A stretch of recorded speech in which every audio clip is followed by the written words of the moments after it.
Okay, welcome to another edition of Jazz Smack. We're talking the day after the Pelicans beat the Jazz in New Orleans, 136 to 123, and we're going to talk a little bit about the box score and a little bit about some other things regarding the Jazz and where they currently stand with some of the players and how they compare to like league averages and whatnot.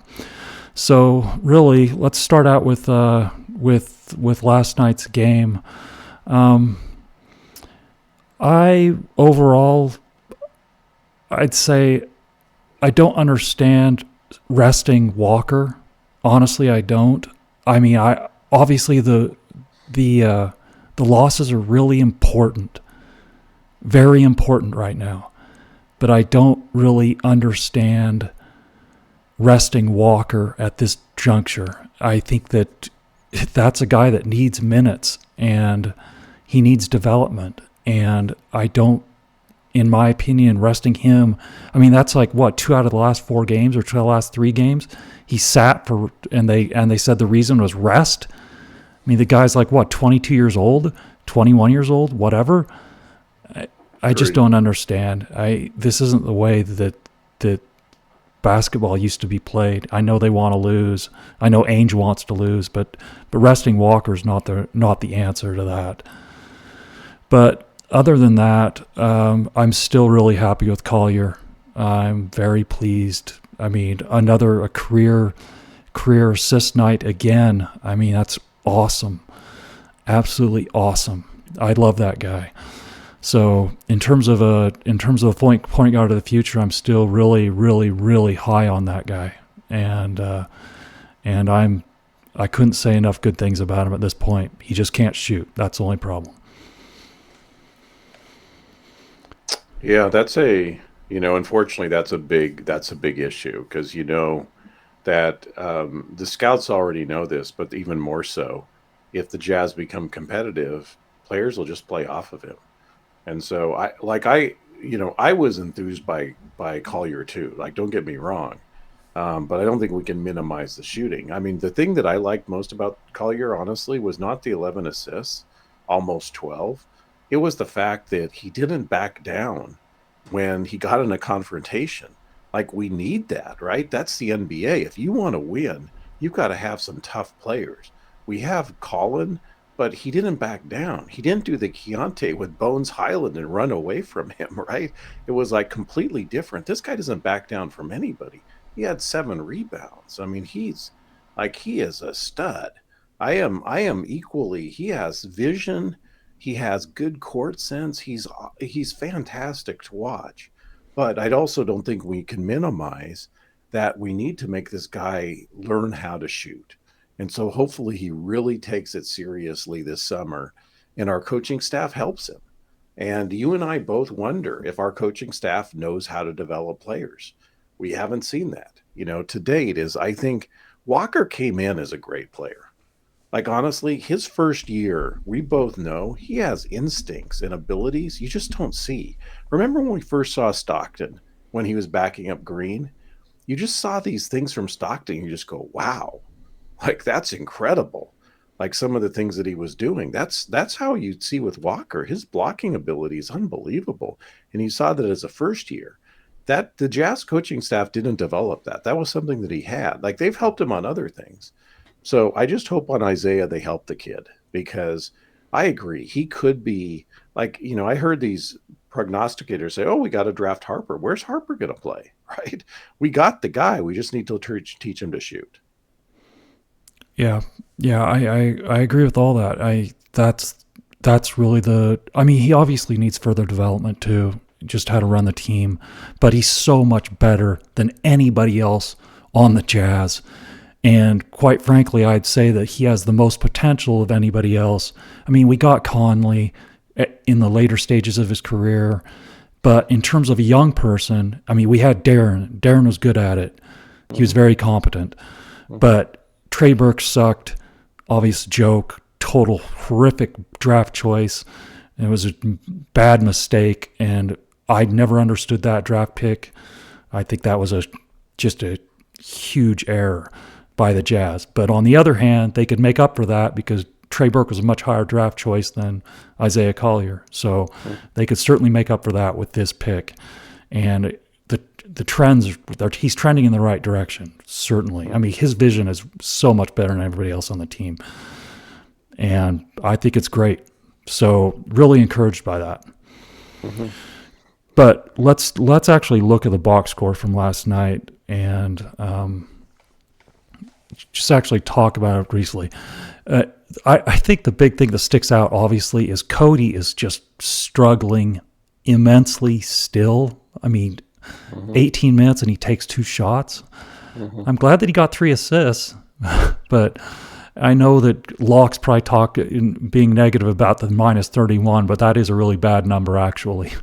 I mean, that's way, way, way worse than anybody else on the team. And considering he only played by 18 minutes too, that's certainly a red flag. But yeah, that's the glaring thing on this whole entire box score. Other than Keontae played reasonably well again, and Kyle was just Kyle, and then Colin shot the ball really well, but Cody's really struggling. Yeah, and I think we have to be careful not to be Locke and just make these judgments on players when they develop at different levels. Having said that, the one person I feel like has shown real risk is Cody Williams. Like we may have hit on 2 of our 3 draft picks. The one we may have missed on is Cody, honestly. Now, look, let's give him 2-3 years, 4 years to see if he develops. But so far it looks rough. Honestly, it looks rough. And I looked at his brother's box score too, because I was just curious because I thought his brother was shooting 41% from 3. This year he's 35 and change. So not only, and they're brothers, right? They're not the same person, but even his brother is not shooting like the 40% I thought he was. But Cody is so far off of that. And he shot 1 3-pointer. I think it was from the baseline. It just did not look good. I mean, it just didn't look good. So he's not rebounding. He's not being tough.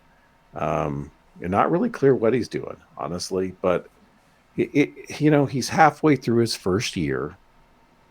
He's going to come out on an F on the draft, positioning if you do like a redraft.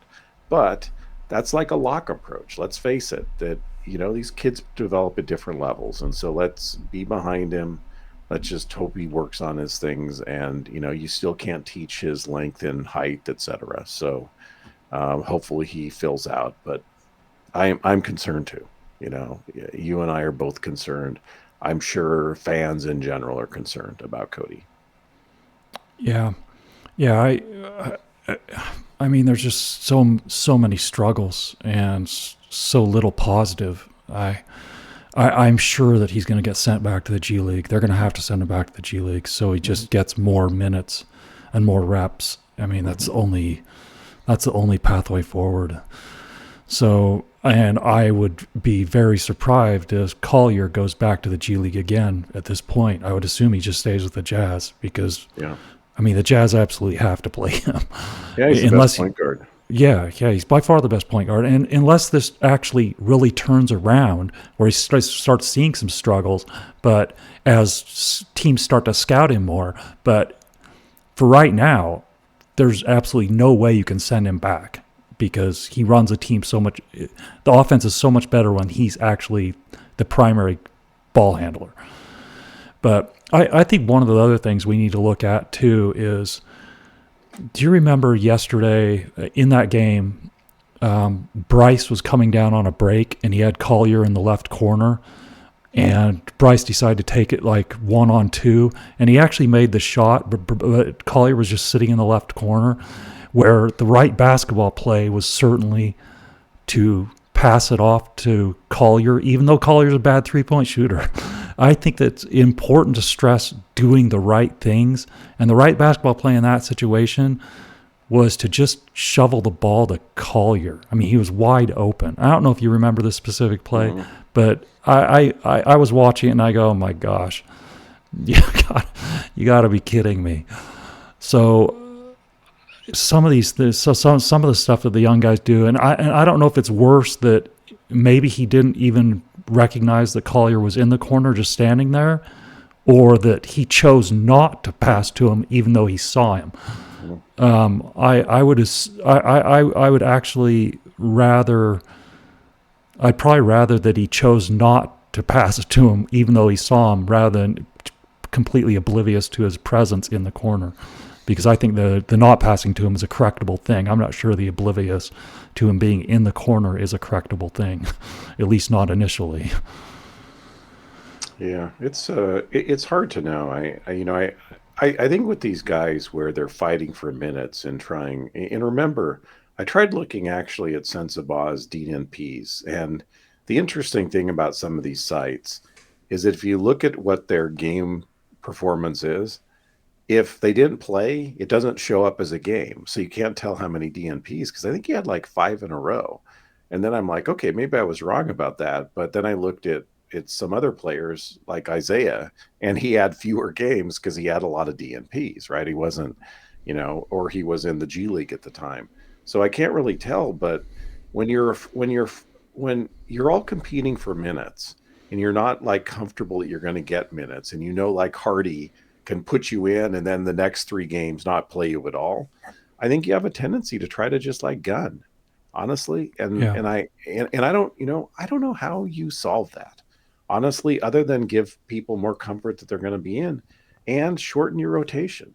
And you shorten your rotation by taking guys out that you don't want to play, like the Clarksons. That like sit him down. Who cares, right? Like you're doing now, even when he's healthy. Because I think Bryce should be playing. Honestly, he's 40.5 from three this year. And I think he's an NBA rotation player. I think he's shown to be. Is he an NBA starter? I don't, probably not yet. Is he an NBA star? No, not yet. But I think he should be playing.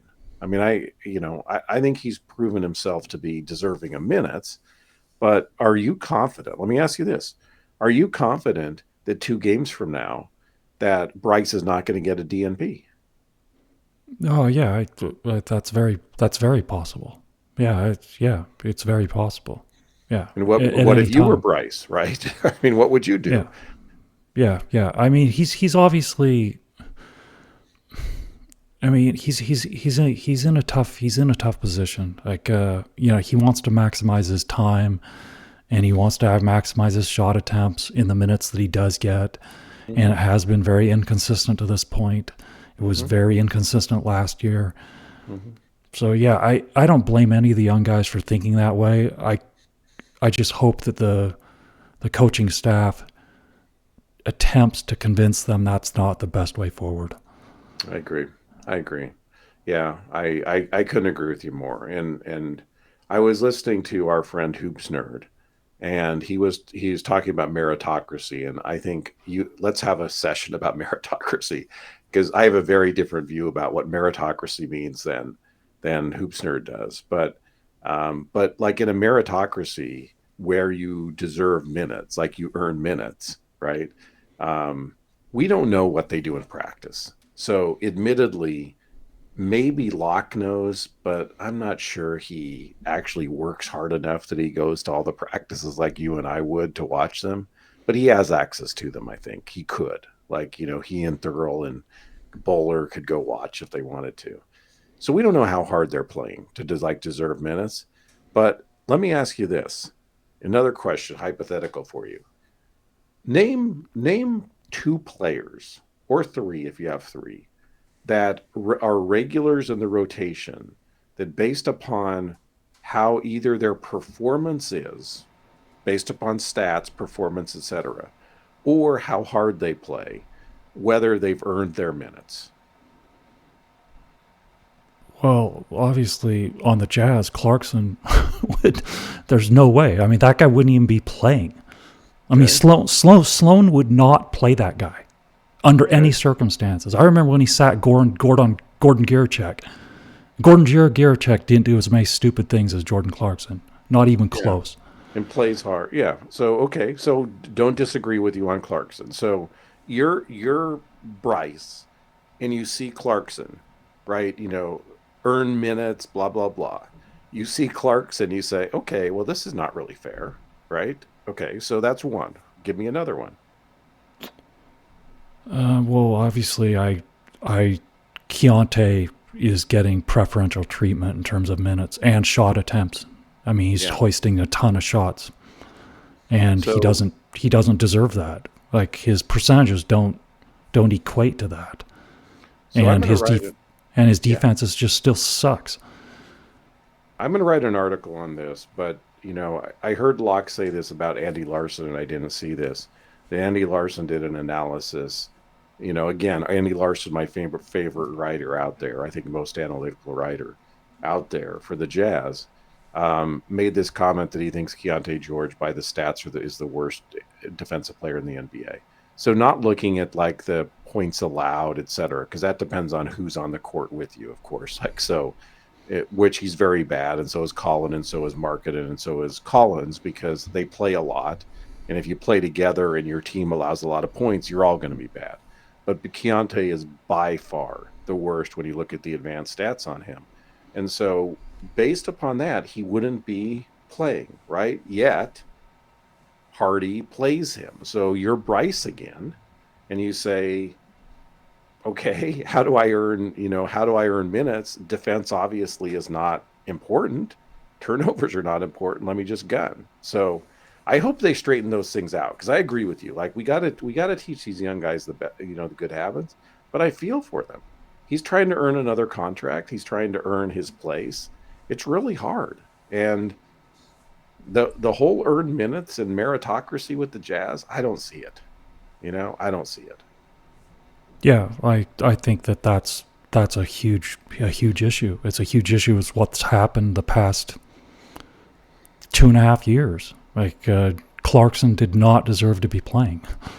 Um, there's no way that anybody can convince me that he should be playing. He should have never been given that contract. I mean, Yeah. we were finally out from underneath that of him, and then they brought him back, which is absurd. Well, let's look at the box score, because I think like so start with Keontae, because you said Keontae had a decent game. Okay, I agree with that, but he had 20 shots.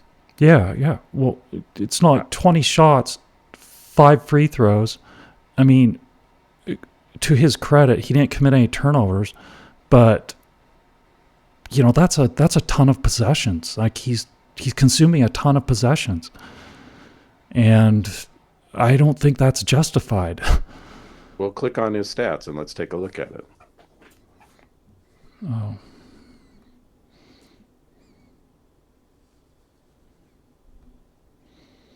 Okay, hit stats and let's take a look.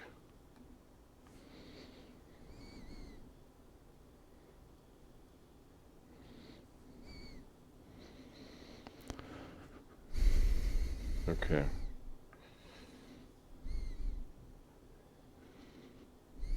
So field goal percentage 39.8, 3-point percentage 35.6, free throw percentage 78.7. Now, under 40% from the field, 35.6 from three, which is going up, to his credit, right? It's consistently been going up, when that's great.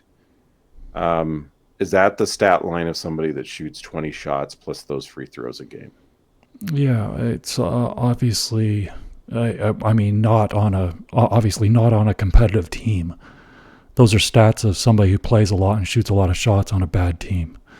Yeah. So, I mean, that's just the way it is. To his credit, though, his assist numbers have gone up. Obviously, his minutes have gone up, so his assist numbers, but they're up a little bit per minute played, and his turnovers aren't great, but they're not terrible either, because he's not a point guard. I think that everybody, hopefully at this point, even the most ardent proponents of this guy, can see that he's not a point guard, and he can't be. He's not going to be the point guard, the full-time point guard of any competitive team. Yeah, he actually looked better playing not point guard. Yeah, the last yeah. few I games. Yeah. Like, I'm not sure why it took Friedman and Hardy like a year and a half to figure that out. What all of us knew, including Ainge. Remember, Ainge said that Yeah. in like at the end of last season. Yeah, we're Yeah. not sure he's a point guard. That was basically him saying he's not a point guard. And like it's just surprising our coach took that long to figure that out. I guess Collier wasn't on the team last year, so you couldn't have played Collier, but he's not a point guard. He looked a lot more comfortable. You can't jam him all the way up the court like Highland and some of the other guys did. So finally, right? Like Yeah. I think Collier's going to struggle more than you think because I think they're going to really back off of him, and I think that's really going to make it hard for him.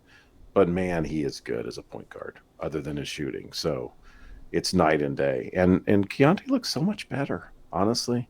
Keontae looks so much better just hitting off the bounce and pull up threes. Um, he's not he doesn't have elite athleticism or speed like a Colin does. So he really needs not to be the focal of the offense, where he can, somebody else is, and then he can create his shot when he's not that, when they're not teeing on him. So he looked better. I mean, I Yeah. wish he would have shot 12 shots instead of 20, but Yeah. he looked better. Yeah. That's a problem. He's been given the green light, and he's going to take advantage of that. So there just needs to be a little bit more. He needs to use a little bit better judgment in the shots that he takes, and his field goal percentage will go up if he does that.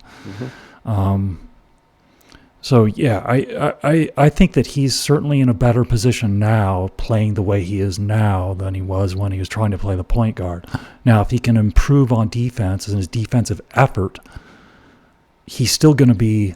I mean, the Jazz said they wanted people of positional size, that was a big thing.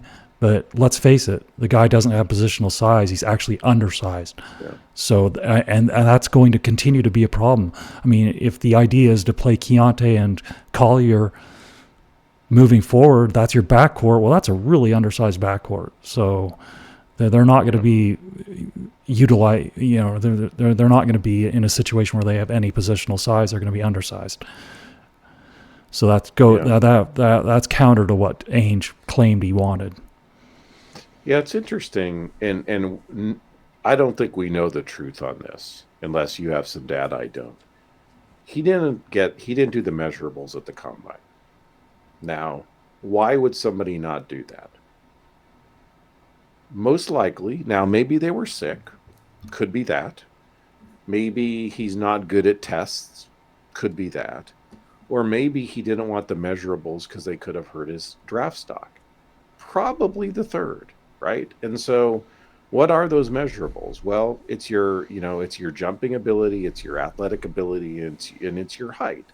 Now, it may be that he's deficient in all of those relative to what he's been listed at 6'4", or it could be he's deficient in some. I don't think he has the elite athleticism. Now, that doesn't mean you can't be a great NBA player.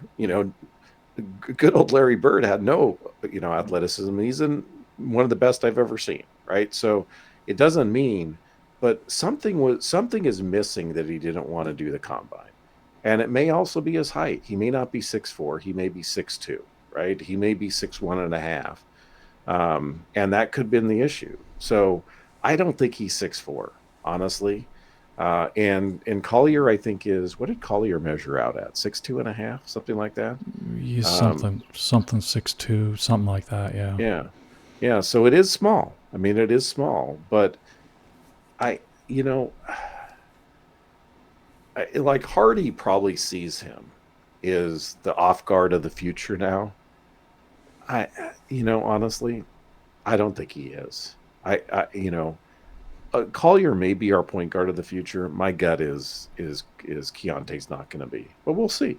He could develop too. But we don't know is maybe he takes a massive leap in his third year. Maybe he takes a massive leap in the fourth year. We don't know. So we'll see. But if they are playing together, they're undersized. I agree with you. Yeah. You want to go back to the rest of the stats?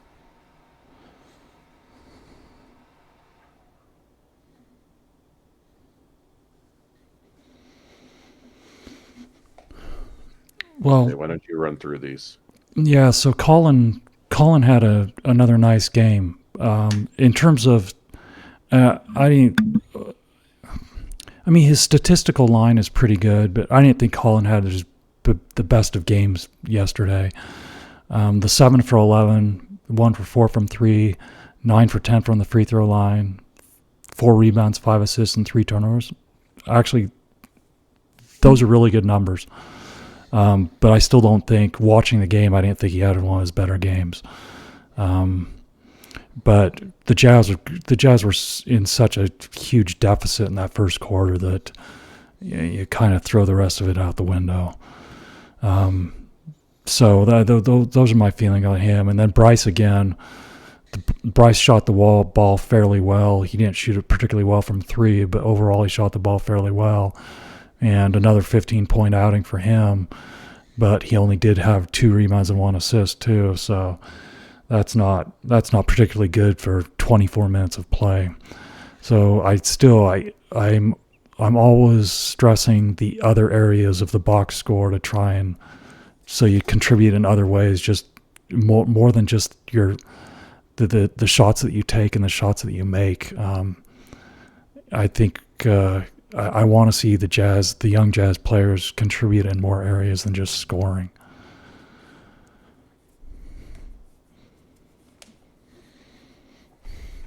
Any other players to point out? Yeah, I don't have anything else. That's basically it because the other guys just didn't get a lot of time. I mean, Drew played a lot because Walker didn't play, and Svi played a lot too. But I don't consider those guys long-term pieces. So I just don't think it's relevant unless they start taking minutes from guys that we need to play. And I don't think that's the case yet.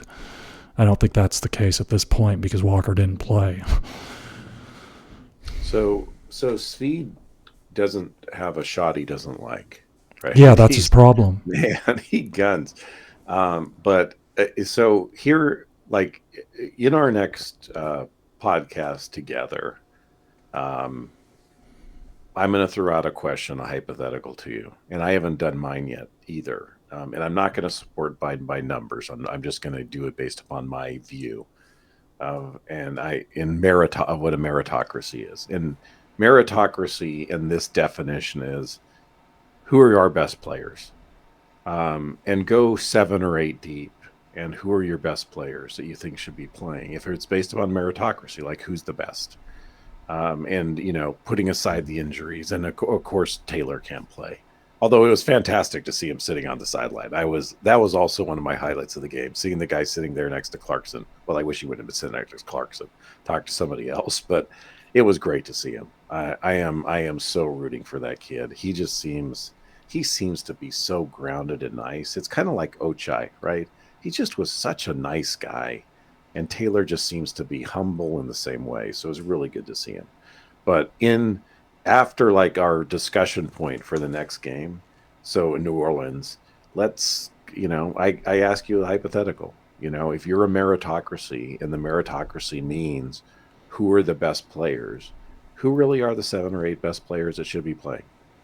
I'm curious what you say about that. And honestly, I bet we're almost aligned 100% on it. I think we come back and align 100% on what I say, but we'll find out.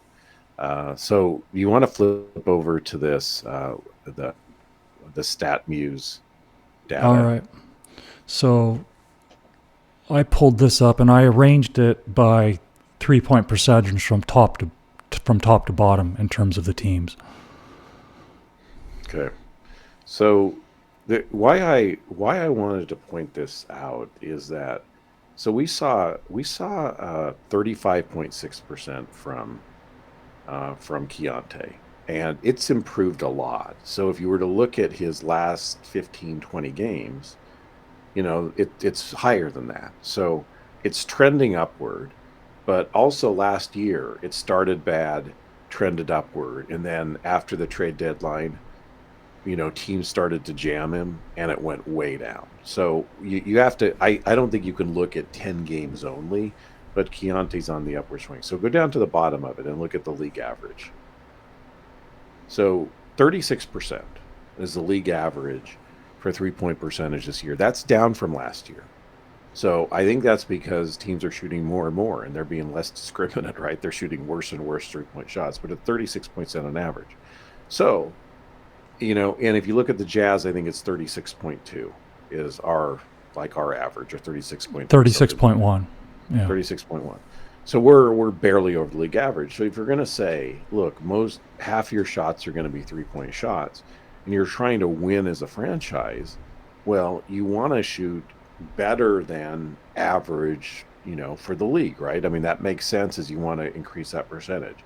So if you're a player that's gunning a lot and you're shooting below league average, that's like a problem. So I don't know where Keontae is going to end up for the year. And, if he continues to shoot on an upward trend, he's going to go above 36%. But right now he's a below average NBA three-point shooter. And then you have guys like Clarkson. Clarkson was below 30 last year, and he's up to 33, I think, this year, or something like that. So it's gone upwards, but it's also well below league averages. That's mainly the shot he takes. So those are problems. And you would hope your coaching staff would make comment of that. And who knows? I agree with you. I think Keontae and Jordan have complete green lights. The gun is, in fact, they're encouraged gun from three-point shot, and the numbers don't bear out they should be doing that. Maybe Hardy doesn't understand the math. I don't know. He's too proud. But look, you want guys gunning that increase your averages, right? That's how you win. You don't win by gunning and shooting below the league average. Now, that's my comment. I don't know if you have anything on that. Then I was going to ask you a question on this three-point overall to get your sense and I bet you're going to come to exactly the same conclusion I did on this too.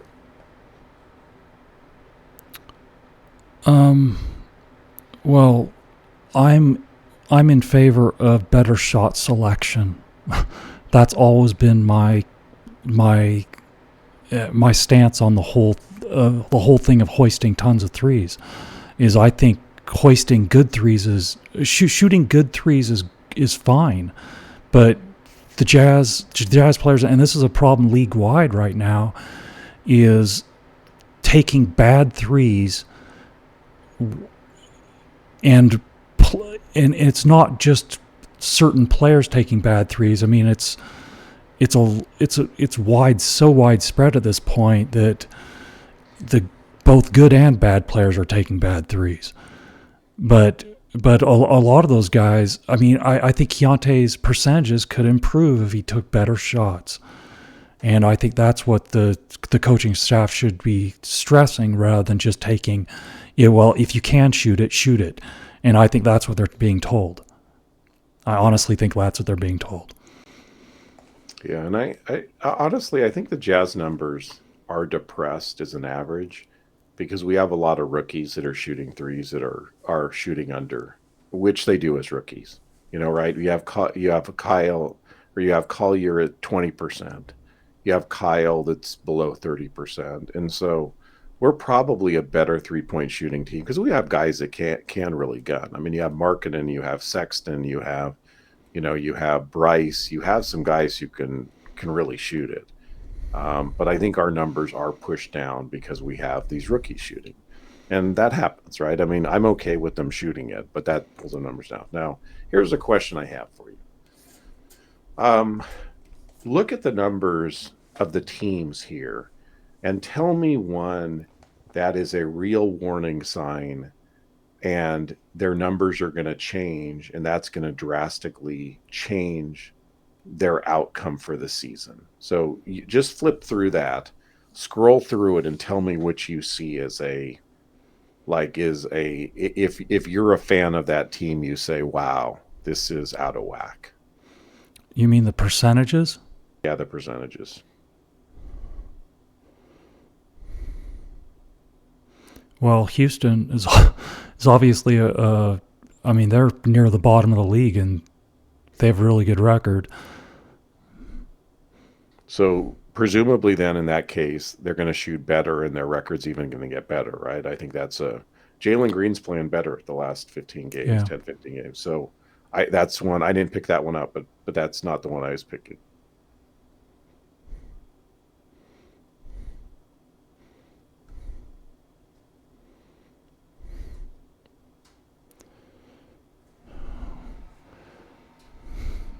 Well, I don't see any other red flags that are as big as Look at that the one one. on the top of the list. Well, the Cavaliers are shooting 40%, which I think is ridiculous. Exactly. But and yeah, I don't expect that to continue. Karis LeVert is like 46%. Donovan is over 40. Garland's over 40. That's not sustainable. That was the one I was going to pick out. Look, they have this, Thunder crushed them the other day, and Thunder are a better team, right? But I think they're going to come back down to earth because those 3-point numbers are going to drop. I mean, Karis LeVert is 33% lifetime, 34% 3-point shooter. He's not good. Um, Donovan is a 37. Garland's and I think guys like Mobley may even be shooting 40. So I if I was a Cleveland Cavalier fan, I'd be worried about that because I think their record is in part because they're just hitting abnormally number of. So let's watch that. I'm very curious to see what happens to them long term. Obviously, we have their draft picks, so we want them to decline in the standings, but I don't see that as sustainable. I mean, almost 40% as a team. That's incredible. So if they do that for a year, give them credit because that is great. But I just don't see it. Yeah. Well, anything else with regard to this? Nope. All right. Well, I think that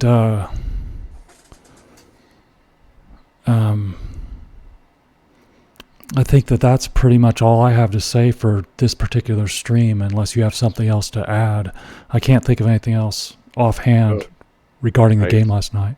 Sorry, I did miss something. I told you I was going to talk about Andy Larson, his Tribune article.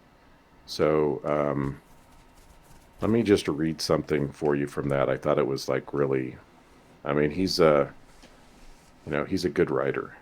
Let me see if I have this here.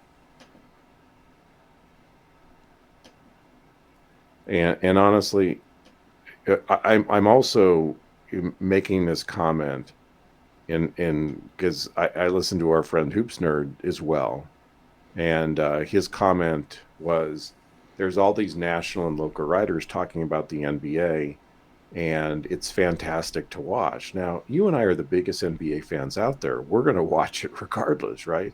And we do think that it's a great game and it's great to watch. But you also shouldn't like hide the fact that there's real problems. And the real problems are not only the style of play, which is, let's put that aside for now and not talk about it, but the fact that we're rooting to lose.